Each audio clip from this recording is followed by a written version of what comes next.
emaphandleni.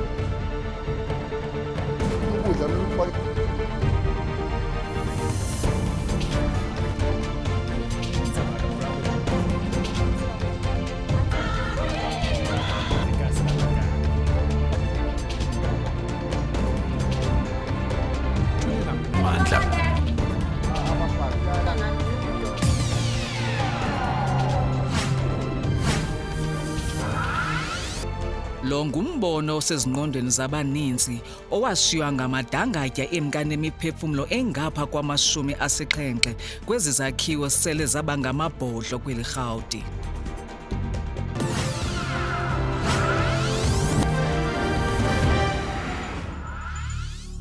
Akho mntu uthanda ukuhlala ngolu hlobo. Bakele amabhodi lawa ngoba sifuna i-private yethu. Kuyarentiswa apha. Ayikho ukuhlala nje kulo. Funa ukhuphe something. The makeshift structures that people make in those buildings, those are born out of the desperation. Nami njengoba ngikhona ngihleli mina ngiphila ngo-350 rand.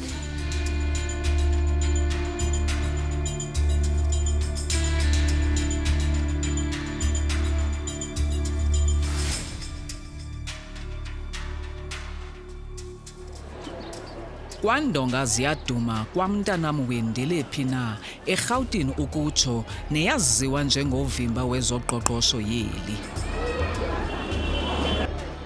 Lona ngumbindi wedolophu yaseRhawutini nalapho kwasweleka khona abantu abangapha kwama-73 73 ukutsho kwiinyanga ezimbini ezidlulileyo emveni kokubana isakhiwo bebefihla kuso intloko saye satsha.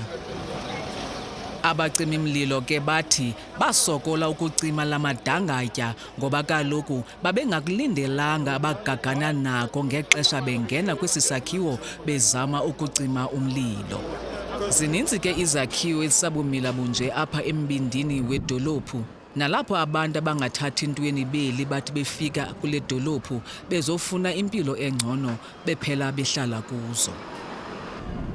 Ubukhulu becala bezi zakhiwo zinabanikazi abangaziwayo ukubana batshona phi na, ukanti ezinye zaziwa njengezakhiwo zakamasipala wesixeko saseRhawutini.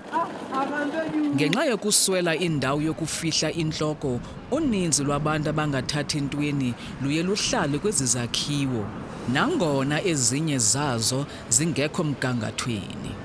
Akululanga ke konke ukungena kwezi zakhiwo xa ungengomhlali wakhona, ngoba kaloku uninzi oluhlala kuzo alufuni kubonwe imeko izinobuzaza abathi bahlale phantsi kwazo. Kodwa ke siligqiza le-cutting edge siye sanenyweba yokungeniswa kwenye yezizakhiwo nekude kufuphi nesikhululo seebhasi salapha eRhawutini nesaziwa njenge-Park Station Gabula Makhumsha. Lena yi-Moth Building.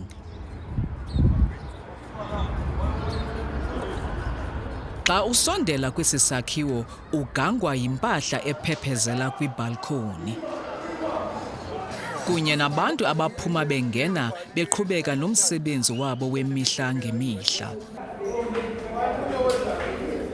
Bambi bachitha ilanga bezidlalela ukhasino, nto leyo ebonisa ukubana kuninzi okufihliweyo ngapha kwezi ndonga zesisakhiwo. Esi sakhiwo sinomgangatho ongaphantsi, i-basement ukutsho, umgangatho osezantsi nowaziwa njenge-ground floor, kunye neminye imigangatho emithathu ukuya phezulu. Xa usehla ngezi steps uphumela kumgangatho ongaphantsi kwesi sakhiwo, i-basement ukutsho, nedla ngoba yindawo evulekileyo nesetyenziswa njengendawo yokuhlala imoto. Lo mnyango ke usikhokhela kule passage incinci enamagumbi amaninzi akhiwe ngamaplanga. Le minyango ke inamaqhaga ibonisa inani lamagumbi akhoyo kulo mgangatho ungaphantsi. Naqikelelwa ngaphaya kwe-14 40 ukutsho.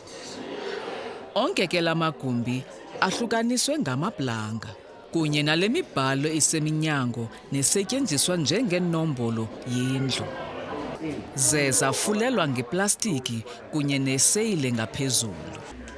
Ngokufuna ukubona ukubana ingaba intlalo injani ngaphakathi kula magumbi, saye sacela ukungeniswa kwelinye yawo. Eli gumbi ke lanela nje ibhedi kunye nezinto ezimbalwa. Umama unozuku uqalisile nowaziwa njengoBrenda apha nolilunga lekomiti kwesi sakhiwo othi le ndawo ngaphambilini yayineplani yendlu evulekileyo isetyenziselwa njengendawo yokuhlala abantu abangenamakhaya. Sabona uba le open space ngoba kaloku siyebelana, awuzuthi uma ufika uvele emsebenzini ubuze uba into yami uzawuyibuza kubani bongakuyo open space. Sadecide ukuthi masekhe ama-curtains. Sathatha amalokari la abasinike wona senza ngawo, senza ama-curtains. Hayi saphinde sayibona naleya ama-curtains ukuthi ayikho right, still siyebelana. Sabona mama senze amabhodi, sakhake ngokungamabhodi. Kwaqala ke ngoku impilo yangathi ngcono. La magumbi wabona apha afumaneka ukusuka kumgangatho ongaphantsi wesisakhiwo ukuyoqhina kumgangatho wokugqibela nowaziwa njenge-third floor. Umama unozuko nohlala kumgangatho wesibini kwesisakhiwo uthi bona bafakwa ngumasipala wesixeko saseRhawutini apha emveni kokubana bagxothwa kwisakhiwo babehlala kuso esikwalapha embindini wedolophu. E-basement kwakuthiwe akuhlali mntu. Isitofjana siyala ukuthi e-basement ayondawo yokuhlala ngoba kunamanzi. Bafosta abantu bathi bazawuhlala, bahlala ke njengoba ubona behleli. And ke ngoku abantu bafulele ngeplastiki ngoba kuyanetha. Kunetha nje safika le ndawo inganethi. Kunetha nje ikwasithi savandalize ngoba lokho sifunana nezintambo. Uthi esi sakhiwo sasingelobhodlo ngelo xesha. Masifika apha kwathiwa temporal ndawo yokuhlala. So ke sahlala kwathiwa sohlala 12 months. Njengoba ke sihlele until 14 years. 14 years sihlele apha.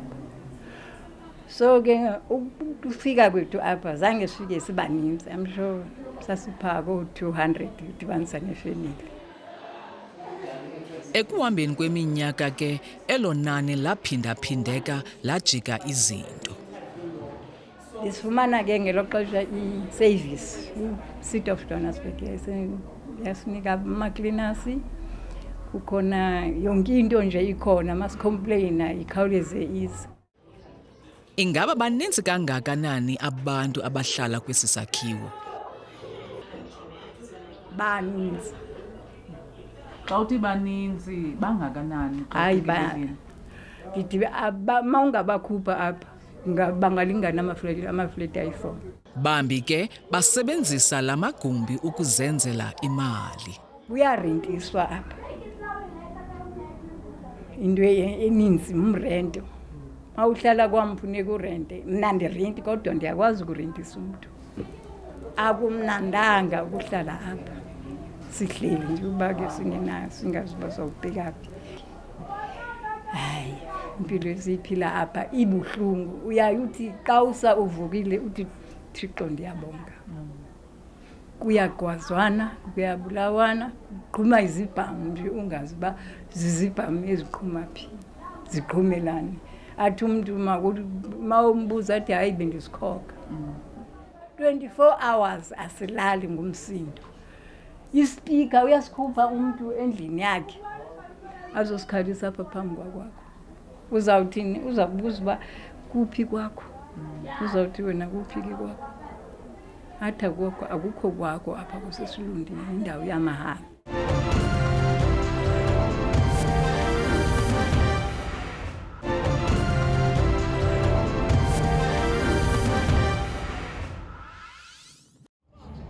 Uninzi lwabantu luye luhlale simahla kwezi zakhiwo, nto leyo ekhokhela ekubeni zicinyelwe umbane ngumasipala wesixeko saseRhawutini ngoba kaloku zityala lo masipala iintywenka zemali. Loo nto yenza uluntu ukubana lixoze mphinumbi. Lena yibhokisi bimela ukubana izisa umbane kwesi sakhiwo, kodwa njengoba sithetha nawe, uluntu luyazenzela kuyo. La macingo uwabonayo asetyenziselwa ukuzisa umbane kumagumbi onke akhoyo apha. Oku ke kubeka impilo zabantu esichengeni ngoba kaloku esi sakhiwo sakhe satsha ngaphambilini. Bekutshile ngo-2014 like third floor. Intambo zonke ziyalenga. Impilo nje ayintlanga. Kwatsha zona kutshaye konke. Kwatsha kwamakhelwane nalapha kwam kuyatsha. Makutsha niye nenze kanjani? Ayikho enye indlela yokutsha. Mina i-ID yami ilalila emabeleni because into ebalulekile empilweni yami i-ID yami. Makukho umlilo uzobona kanjani ukuthi ngingayiphosa nje naphansi ezilongo ngiyi-safety nje umphefumulo wami. Njengoba kwenzeka eMarshalltown building nalapho abantu babephuma ngeefestile bezama ukuzihlangula kumadangatya umlilo. Usibongile nohlala apha eMoth building uthi wakhokhelwa sisimo ekubeni ahlale phantsi kwezi meko zingaginyisi mathe. Angisebenzi ngoba umsebenzi awukho. Nami njengoba ngikhona ngihleli mina ngiphila ngo-R350. Imali engiboosta inyanga yonke leyo. Naye uthi le ndawo yayisezingeni lokuhlala uluntu mhla bengeniswa kuyo. Yayinhle le ndawo sifika. Ema-toilet bekunema-toilet asebenza ngendlela e-right, amashawa asebenza ngendlela e-right, kunamanzi ashisayo nabandayo, kunekhamera esibonisayo. Uwayeka amabhodi lawo sesiyifakele wona, siwafakele amabhodi lawa ngoba sesifuna i-private yethu. Izinto zatshintsha ke emveni kokubana abantu baqala bangenisa izizalwane zabo ezazingavumelekanga ukungena kwesi sakhiwo. Ayikho into engondwanga sidala. Ayikho nje into engekho. Ifloor nefloor ine-tavern, asilali, abantwana abalali. I-City of Johannesburg ayisasihoyanga ngoba kaloku ithi masikhuphe aba bantu esasibafakile. Akusekho kaloku ngoku ukuthi umuntu umkhuphe. Uzomkhupha kanjani? Uzawuthi makayephi? Kunanamhlanje ezi zindlu zangasese azisekho mgangathweni. Izinto zokucima umlilo nazo azisasebenzi. Indawo zokuhlambela nokoneka impahla nazo azisekho. Ngoko uluntu lusebenzisa le balcony njengendawo yokwenza oko. Ukanti kwalapha eRhawutini eHillbrow sidlene indlebe nomama uNobomi Mngomezulu nohlala eAmberton Court neyaziwa njengenye yezakhiwo ezingenamnikazi. Njengoba kuhlela abantu abangasebenzi apha, kunzima lokwathi silungise amafestela afileyo nantoni, amanzi ayagxaza, fanele silungise ii-pipes, imali ayikho. Into yokwangaziwa komnikazi wesi sakhiwo ithanda ukuba ngumcelimngeni kuluntu oluhlala apha. Asikwazi ukuyibhatala irenti kuba asiyazi uba sizayibhatala kubani. Sihlela siyibhatala irenti. Silinde kangavela nje ithuba loba kuthiwe nanku umntu uyayilungisa, sibe kona athi uyarentisa, ngapha kwako asinayo. Asikwazi uyobhatala. Sizenzela amacebo thina, sihlanganisa imali, indlu nendlu, mhlawumbi ufuna usithi mayikhuphe R100, sihlanganise silungise into efanele ulungise efletini. so ii-services nizifumana kanjani? Ii-services kunzima ukuzifumana kuba njengoba sasivala amanzi nombane nje, sahamba socela City Power. Masacela kwa-City Power ukuthi sikwazi ulungiselwa nathi sibe semthethweni. Saxoshwa ngelithi asikwazi ukuncedwa because asizo-owners. Ngoko ke bahlala bengamancala ozunguluchele ngoba kaloku ingulowo ufika athi esi sakhiwo sithi yena. Savuka sekugcwele amaphoyisa, kugcwele kwa-Metro. Sekusithiwa phandle singazi noba sikhutshelwa ntoni. azange sibuze sakhalisa sapaki sasalahlelwa impahla eninzi kakhulu ngoba impahla ikhutshwa nje lapha ngaphakathi wena usaqhola ezininzi xa uphuma phaa into yakho ayiseko ama-fridge, TV, radio asisenazo sahamba kuloo nto vele sikhutshwa lo uve kubuye noonyawupe xa bebona kugcwele laa nto nantsiya. So hayi then yintoni esinaphinda nabuyiselwa ngaphakathi nahlala ukuba kwavela ukuba abantu abayithengi lo mntu othi uyithengile akayithenganga ngandlela. Le ntlungu yokulahlelwa kwabantu ngaphandle kwezizakhiwo yakhokhela ekubeni utata uZwelethu Ndlovu nohlala apha eAmberton Court avule umbutho owaziwa njenge-Inner City Federation. It's a huge problem, especially to the communities, because most of the people who get evicted are those who cannot afford to pay for rentals and stuff like that. So we decided to fill that gap, to assist the communities. Mind you, in the inner city, there are so many people who live in there. The disabled, the children, the elderly. So we thought we had a duty to play there, to assist those who needed our assistance. So we realized that in most cases, these people were just thrown into the street. Even the PI Act was not being followed, because the law says if you are evicting someone legally or illegally, you must find an alternative place for them. But we realized that in most cases, most of these people who are evicting, they don't care about where the next shelter would be. They just throw into the street. Ingaba yintoni engenziwa ukuphelisa lento yokugxothwa kwabantu okwabasholoku kwezizakhiwo? The solution is simple, is to follow what the law says in terms of the PI Act. I think it is very simple, the prevention of illegal eviction. Let's follow that, because this act was put in place from the parliament. That is the procedure that has to be followed. We have to inform the city that there are some people who are in the process of being evicted. Then the city will have to be ready to accommodate those people, whether it's shelters or whatever. We know the city has a challenge also in terms of accommodating everyone who is evicted. But it is their obligation to do that, to provide housing for all those people who are being evicted. Because we are trying to avoid a situation where these people will be rendered homeless. At the end of the day, all these children who go to school will end up in the streets.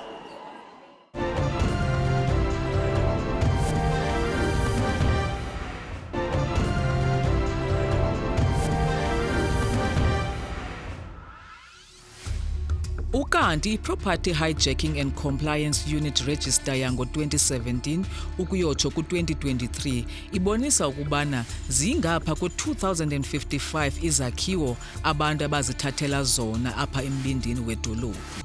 Kule 2055 eziyi-126 izakhiwo ngezikamasipala wesixeko saseRhawutini.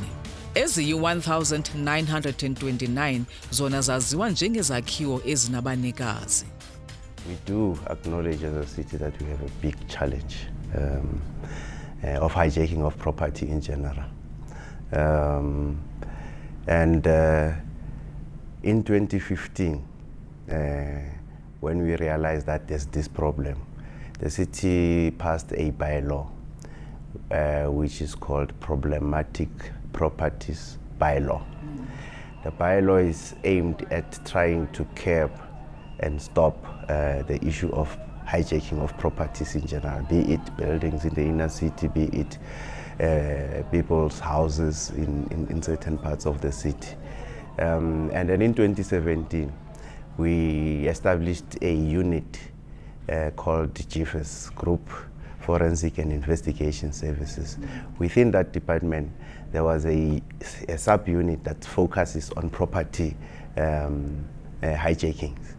What the team does, because what we normally do, we ask community members to report those cases, and our team of investigators go out there, investigate, and then once we are convinced that it is a hijacked building indeed, we open a docket with the South African Police Service for them to take the investigation forward.